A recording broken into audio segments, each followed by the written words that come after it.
Confiez-nous votre image et laissez-nous la transformer en une identité forte grâce à un accompagnement sur mesure et un suivi personnalisé.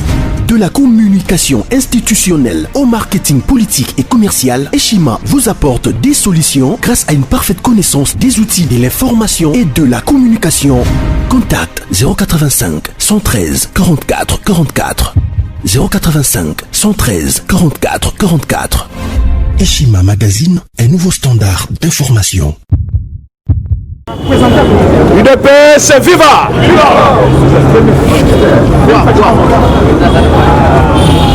Mais qu'est-ce qui ne va pas? Ouais, les Sengoté. Tomola Ganga Bazer. Soki muta tombolité donc azaki na kengakati Ganga Bazer. Ganga Bazer. Fachibe. Kabila Kaya. Faïlouze. Union sacrée. Union ça? Sacrée. Ah. Vous mettez la Fatima Bogo nan makasi. Voilà. Basala kama sekina bokonzité. Oyo ezali vie ya nation mobimba. Le Congo est en danger. Le Congo est en Banguna ya Congo bazali FCC. FCC dans 3 jours. Basali 9 communiqués. Et 9 communiqués ezali ko se contredire. Yango to lakisi ke tozali imperturbable. Baluki par tous les moyens. Comment bakoki ko contredire le chef de l'État et s'imiter. Yango to le pona ko pesa bino dispositif ya sika. Est-ce que vous êtes prêts? Est-ce que vous êtes prêts? Tombo la facha yo kaganga baza. Baza. Fachiba. UDPS viva. Tozali na programme ya reconstruction ya pays. Les discours des chefs de l'État incompris par les gens. Mais nous avons eu quand même la charge de faire comprendre le discours du chef de l'État. Objectif, il y a discours. Et ça n'a qu'à discours. Ma décision, chef de l'État, à cause et ça n'a qu'à discours. Vrai ou faux? Yozo, c'est le discours du chef de l'État. Il y a Malami Balé. On décision ni na gozo. À sa décision, na kata discours il y a 6 minutes. Chef de l'État Zamaïel. On peut te maboko Marcela. Le chef de l'État n'est pas l'ami de Fayoulou. Ote, plan Nyosazo c'est là on les a plan Fayoulou. Qui vous a dit ça? Problème, il y a pays comme celui-ci. Le chef de l'État a résumé cela dans 6 minutes. Le chef de l'État rappelle au monde qu'il a un compte à rendre envers le peuple congolais. Et la constitution de la République lui donne le pouvoir, selon l'article 69, comme arbitre sur le fonctionnement de toutes les institutions. Et comment nous devons arbitrer le fonctionnement de l'institution, institution parlement et échappé. Et quoi échapper? Parce qu'à l'arbitre, il y a fonctionnement, il y a institution, or le parlement, il y a pas institution. Bien avant le biote, clé, il y a parlement, il y a clé. Chaque institution, il y a monnaie. Le col parlement, il y a 3 clés. Clé moko kendakana maire. Clé moko bapesi président et assemblée soit déjà institution wana. Clé mususu président ça regardaka.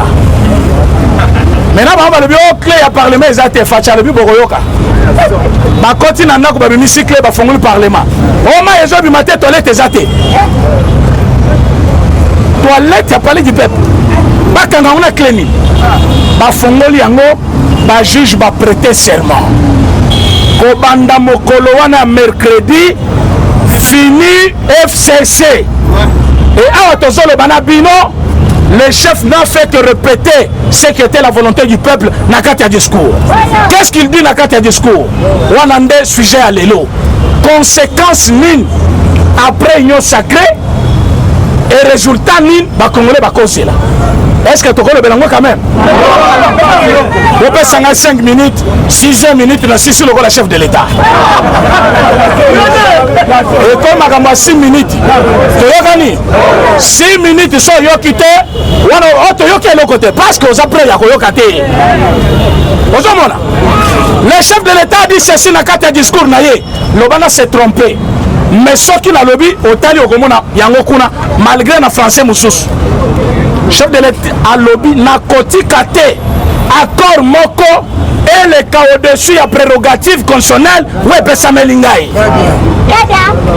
a lobby na kotika te plan politique moko boye aime l'intérêt supérieur de la nation yo lobby non abomi coalition te a révoqué ilunga te abomi parlement te nde biloko tozaki kozela donc yo il faut zonge la maternelle oya na primaire après o mataima nde suka o mata université mais mutu ake université azongi babengi professeur abengi ote ngai Ferdinand Kambere makambo tozaki kozela yango wana te ozali bolo le chef de l'État dit ceci non 2018 après l'élection les Congolais attendaient un changement et nous avons décidé il n'a pas dit j'ai décidé c'est-à-dire cash plus FCC nous devons gérer le pays mais cette coalition n'a rien donné na oyo peuple azaki ko kozela si mamibo mibale a lobby près de 2 ans pour 2 ans kokité mais près de 2 ans c'est-à-dire tolikto kokisa 2 ans et loko malonga boyeba que gratuité de l'enseignement c'est le plan propre à lui seul comme chef de l'État a lobby c'est un pouvoir constitutionnel au bapesi bana na biso batango fele l'éducation de base à Salélia saut des moutons et un programme à Koutaki activé yango mais depuis il a continué à pouvoir na programme naye ba Saléli congolais le komoko et le chef de l'État décide boyoka discours on a bien chef à lobby près de 2 ans fort malheureusement cette coalition n'a rien donné à la population congolaise. Sur ce, je décide, papa, yo tanga français, ngana tanga français. Comme coalition est citée, je décide de contacter d'autres acteurs politiques majeurs. Cette série de contacts et coabouture la formation d'une nouvelle formation politique qu'on appelle Union Sacrée. Et l'Union Sacrée va porter l'action gouvernementale. Mon frère, il faut à la juriste. L'action gouvernementale est gérée par les membres du gouvernement. Mais Union Sacrée et Coco Téléo peut gérer l'action gouvernementale. Ce qui veut dire Union Sacrée de Kokamamboka. On ne parlera plus d'FCC. Tokolobela Union Sacrée. Mais comme Tokolobela Union Sacrée, Union Sacrée Koko Telawapi dans le gouvernement. Qu'est-ce que c'est? Mais c'est pas ça.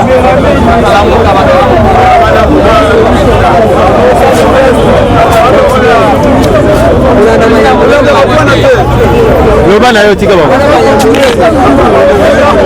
Bato na moka batika kuzoba. Yango bona kasoto lobi awa oza la liste likolo la liste bolo bako on exagère. Bato bele ba ko déranger biso.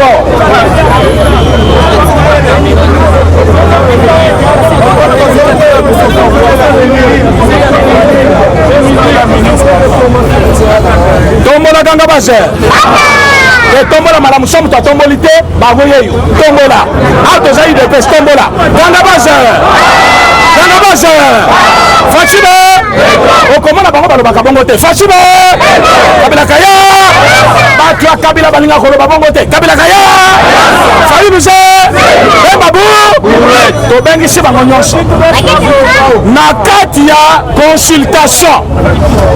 Le chef de l'État a trouvé les moyens par lequel Akoki Koboma FCC a malé demi FCC Zaki Kotuna Bino Akosala gouvernement Moussousse Kobanda Boni Akoboma coalition Kobanda Boni Fachi Beto Zaki Kozela Bango. À un moment donné, il Bango, le peuple congolais a Kotika la ko excuser mon côté. Non, Fachi, on te comprend parce que vous êtes dans la coalition. Bakolobake, Fachi, tu peux ça au mandat. Pendant 5 ans, au sein de l'Ibiso, et Moutouami va aller retourner. UDPS, vous avez 37 ans, vous avez pouvoir 5 ans, vous pouvez se congolais. Vous avez hypothéqué mandat Nabiso 2023. Il y a un chef de l'État à lobby, moment Yangoy. Comme vous pouvez passer à nord, tu vas voir comment on à lobby. Comme cette coalition n'a pas donné ce qu'on attendait, je décide de contacter les autres politiciens. Or, soit contacter les politiciens Moussoussou, Frank John à côté de Dio. Oblige. Jomin Nungala à côté de Kati Adil. Bahati Azaki Nibanda à côté de Adil. Même Katumbi à côté de Adil. Même Bakomona, Lobby Kwangoyo. Nakufaki déjà libéré. Moment yango na zone politique. Tu sais que Diambangaï. Du fait que Bazoya, Tokobo ya Mutute, mais dans une majorité présidentielle, Boyoka place Tozali Yangwana. Boyoka place Yangwana. Parce que Batobele Bazoya, non, Bokeba na Bato na Tango Bazoya. Qu'on ne vous trompe pas. Dans une majorité présidentielle, c'est le chef de l'État qui est le maître. Ma cohabitation est athée, coalition est athée. C'est ce que le chef de l'État dit qu'on exécute par le gouvernement. Or, na kati ya coalition, le Parlement est le roi. Bako décider quand une femme, Maboun, Nanda Kounaye, Akiminda Kounaye, à Kekola dans l'hôtel du fleuve, on était informé. Yango bakenda ki kosa la réunion Nanda Kounaye. Tambomo bakimi panaye, aye na Africana Palace. Nous on était au courant. Tolobi toyebi place nyon sumutinyo swazan. Neka sanj akomi Nanda Kounaye abibwa. Je vous jure. Azan Nanda Kounaye abibwa toyebi déjà. Mais opération toyebi Nanda Kounaye bandina nous. Nous sommes en train de voir. Oh baloba ki tozali. Fachalexi Bango, c'est moi le chef de l'État. Bon, Luka qui avec sa muscle, moi je vais vous montrer les muscles. Bakomi Mukanda, nous voulons te voir. La coalition n'a pas profité. Na discours, na tout le monde place au discours. Chef de l'État lobby, donc au coup de bino, na carte à consultation. Or, la consultation, Fati très malin, il a souligné la carte à discours. Je vais rencontrer les acteurs politiques majeurs. À lobby parti politique, à lobby parti politique, à Koyama Mutumoko na Moko. Donc, PPRD Zakanan au Kabila. Allez, Kabila Yaka. Oh, plus mobile, parti Nin, yo plus mobile Yaka, Basololi. Après tant, Togobenga Bangoyos, papa. Er Yakobo Malisuli Kamwezate. Tozo Benda Mutumoko, débauchage peut qu'on salema, Tozo Ndimayango. Tozo Benda ba député. Nakana Biso, Boba Kebati à lui seul. Naba Tunyon Suya Zali ko gouverner la partie Naye, Tokozala na 138 députés.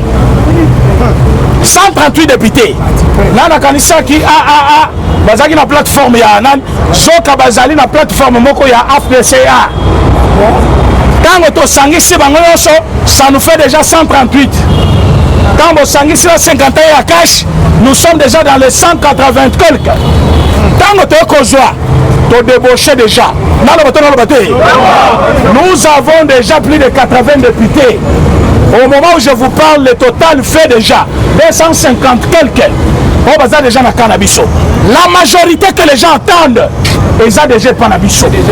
Biso, tozo sala, ça s'appelle formalité politique pour chercher à fuir les deals et accords KHFCC. Vrai ou faux? Alors politique, il y a une espèce de gens qui connaissent la politique. Non, on va mettre la main d'abord. Si attends. Si quelqu'un vous dit bon sali bon pour échouer, je vais vous dire pourquoi discours est chef de l'État. Le chef de l'État a dit l'intérêt supérieur de la nation est mon amitié après 2 ans. A le bien intérêt à madame, la première dame, a le bien intérêt à IDPS, ce que ça qui prend intérêt na yé, à cause de la discours ou en athée. Pour une famille présidentielle, na États-Unis, na Europe, Canada, partout au Boyebi, na Bapeignos Europe, vous verrez que ezaki famille moko batushaka te baza na nyonso. Ce n'est pas seulement en Afrique. Famille Tshisekedi ti mokolo yeso akoya bakozala kaka bien po bakomi déjà famille présidentielle. Mais intérêt nini facha saleli discours alingi qu'intérêt ya peuple congolais et salini emona. Voilà pourquoi il a dit tant que le peuple, le souverain primaire wapesaki nga mandat à se retrouver te, je n'aménagerai jamais aucun effort. Et na côté était longuement côté na nouvelle adresse na koya avant de frapper. C'est-à-dire il faut qu'il y ait déjà un discours sur la table. Oui. Tant qu'on zong après 2 semaines à koya bisabino si maya beaucoup tani na confession religieuse, si ma beaucoup tani na acteur politique, si ma beaucoup tani na jeunesse congolaise, j'ai décidé ce qui suit. Kobanda lelo parlement ouezali majoritaire FCC abou bon la discours wana ce n'est pas loin dans une semaine o balanda kangai o bayebi carte politique na mesa awa. Je vous avais dit dans 2 semaines nous aurons un nouveau gouvernement. Est-ce que bato balanda kinga bazao? Oui. Pourquoi j'avais dit ça? Tous ces calculs on l'avait déjà fait. Toyebaki que ceux qui vont prêter serment, ceux qui vont être, ça donne lieu à une querelle politique entre FCC cash. Et là, que ça, le gouvernement, et ça, la majorité. Et là, que c'est majorité, et ça, la coalition. Tant que tu as saboté la coalition, d'office gouvernement tombe. Lorsque le gouvernement est tombé, la majorité tombe. Les tours recommencent à zéro. Voilà la naissance de l'union sacrée. Bobette de l'union sacrée, ma beaucoup. L'union sacrée, c'est Botami déjà. Non. Est-ce que Bozana historique est union sacrée quand même? Oui. Boyebi que ce n'est pas la première fois union sacrée Botama. Et Boyebi que union sacrée Botama pour la ligne. Et Botama pour la commune est ligne. Toza wakana limité. Ce que est les formalité administrative. Mais makambo banaka na limité. Awa tozo lo bana bino. Mutozo pe sa komba union sacrée azali président chef de la République abandonné na IDPS c'est ça na limité. Il y a des signes qui ne trompent pas. Fini FCC. Fini Chaderina Kabila. Na mesa ya cour constitutionnelle bazali na bosenga misatu eloko ya libeso reconnaître baati botika na komi na place ya problème ba reconnaître baati pour que ba député na yeba ya ipana biso bosenga mibale koma Kabila koki ko kangama vis-à-vis à loi portant statut de l'ancien président bosenga misatu comment refuser cette majorité artificielle qui n'a pas son sens d'être parce que le lotango babengani plus mobile il est venu avec tout au bazaki naï alors koya naïe pour compte na kati action gouvernementale il faut d'abord coalition esanini et kufa donc kobanda lelo soki batuni na ndako pourquoi chef na bino abomi coalition te lobake coalition ese kufi mazali koluka comment ko remplacer ya alors pour ko remplacer yango il faut une consultation et cette consultation ezali partage à gâteau te ezali nde moyen ya ko échapper na violation ya constitution wana quand même la bimisi secret oyo bayoki batombola musapi baganga baze est-ce que bolingi toka bonana FCC est-ce que bolingi bakanga Kabila soki bolingi bakanga Kabila bobete la cour constitutionnelle maboko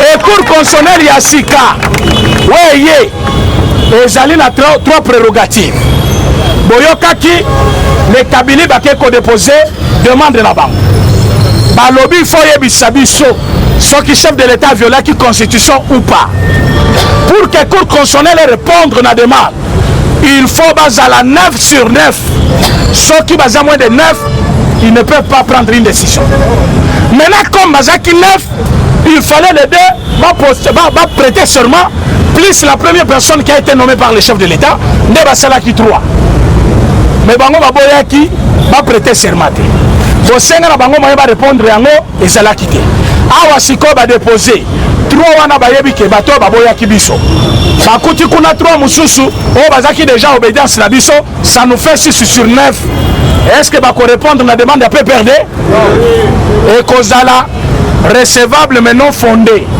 et babwa qui yango libanda opération moko ezobanda est-ce que mutu moko akoza na idée na opération wana opération moko pourquoi opération moko ezobanda Cour constitutionnelle avait freiné le pas parce qu'ayeba kiki moyen de décision à 7 ezala quitté maintenant que bakoki calcul est changé yango moni la mère Mende la réunion basalaki epa nani Janine Maboun ayebisi bango ne me dérangez pas je n'ai pas une idée à vous donner tout ce que j'avais à donner n'a pas ça kibino nayebisa kibino il y a un temps pour toutes choses comme boboya kikoyo kangai ne vous attendez pas à une réussite quelconque ba réunion sozo ça les formalités pouvoir les ananga momo mosusu balobi na ye makile gangi balobi na boshab makile gangi bazali bakasayen bango pe balobi ce n'est plus question ya kasayen nous avons mal géré le peuple congolais ne peut pas nous donner confiance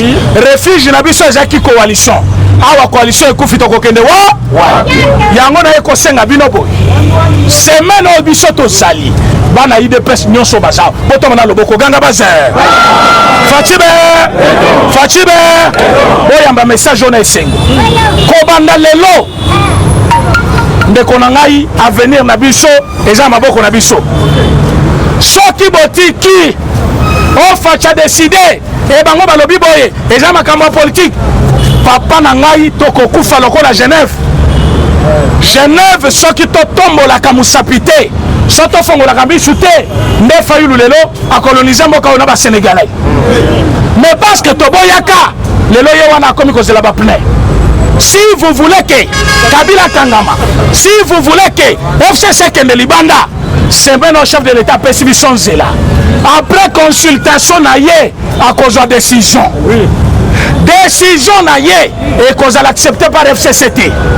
D'ailleurs la consultation bakoyate. Maintenant qu'est-ce que nous devons faire? Ça va monter vidéo. Vidéo ana Batia chef de l'État. Moi je vous dis tout ce qui se prépare dans Koukou. Oui. Basali vidéo, Batia président chef de l'État Fandi Nakit, Kabila Fandi, et ça vidéo montage T. Et nani photo T. Basali vidéo ba monter chef de l'État Fandi, Kabila Fandi, chef de l'État a signé document. Et basi si ko signé document, ba lobi na ye. Maïnion sobiso to lobby awa. Est-ce qu'on consale le lango kaka ndenge to lobby chef de l'État lobby iyo. Après ba lobby ko bandalelo yeba ke armée justice finance okokipete est-ce qu'on dit à lobby iyo. Ba lobby ko bandalelo to sali au président. Vidéo ebimi extrait. Biso to lobby bon monta déjà ba vidéo ebele. Oyo ya suka. Tokobwaka yango lokola mutobwaka libele ya mama na. Mais qu'est-ce qu'on va faire? Montage na bango ya liboso baya kotumba permanence aide pêche oyo ka message baya kotumba nani ya parler ya nani permanence aide pêche moto azali na plan ya kotumba permanence Kadima président ya Ligue des Jeunes moto azali koze konde ye moto azaki chef na bango wa soki gracias de soki nul oh ya 6e rue yende azana ina cop 3e personne oyo batindi kisko na plan na bango na maboko ya un type là bourgmestre ya Kalam wa botaka boy donc il y a des Kadima oyo ya Ligue des Jeunes oyo ya nan baza na plan bango misatu bazolala na hôtel ezali na Pongabi. Quand vous allez côté école Kantou hôtel ezana ngambo nde place bazo sala ba plan na bango butu maintenant comme image déjà comme le biso je vous dis d'être prêt. Est-ce que vous êtes prêts? Est-ce que vous êtes prêts? Batumoko ya UDPS bakei commenter plan kuna ndeko na ngai moment o biso tozali est-ce que ça moment ya UDPS a divisé?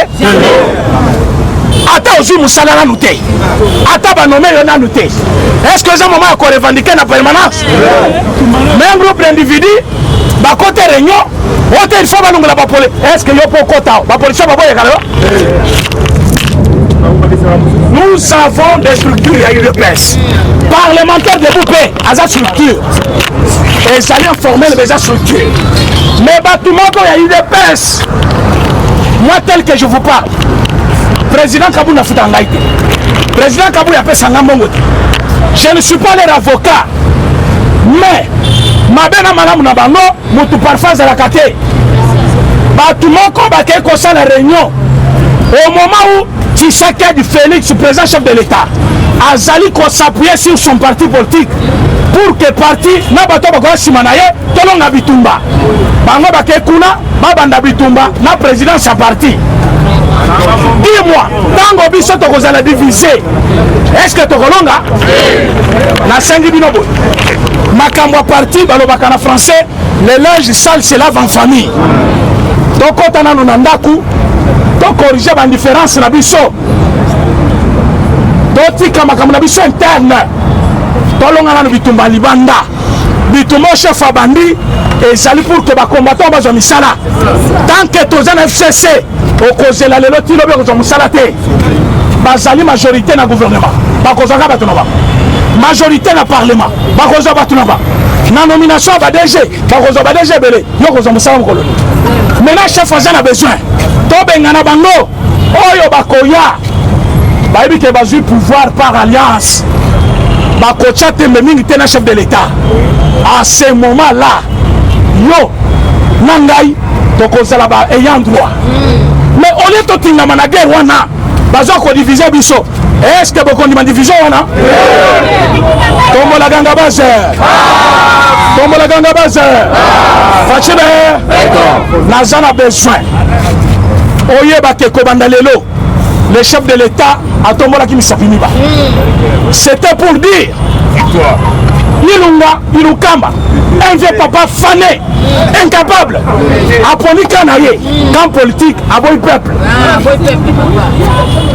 Tambo Mamba, apponi camp politique, aboy peuple. Oyo, la fille Maboul, apponi camp politique, aboy peuple. Comme Bobo Sani Kengai peut dans un camp politique, le nom de Nini. Donc quand on a parlé du peuple, Yim national et bête. Yim a parti comme on a Zakavi, victoire. Dans le Yim national et bête, Yim a parti et bête, chef de l'État lobby. Moi aussi aujourd'hui j'ai choisi un camp. C'est le camp du peuple, le camp des leaders. Attends, le bisapimi va. Victoire n'a vu ce bandit bandajoua. Maintenant, pendant que le chef de l'État Azali qu'on s'appuie sur nous, il faut te recevoir. Ayebi pourquoi? Na 3 ans et Kali pour na mandat oyo. Il faut que Congolais n'y soit CP là. Bape ce deuxième mandat, oyo Congo Koko Mami qui y a poto. Pour que yon angai, ton vieux sur poto te. Parce que le programme n'y soit poto. Na Congo. Après ce rendez-vous le merci beaucoup.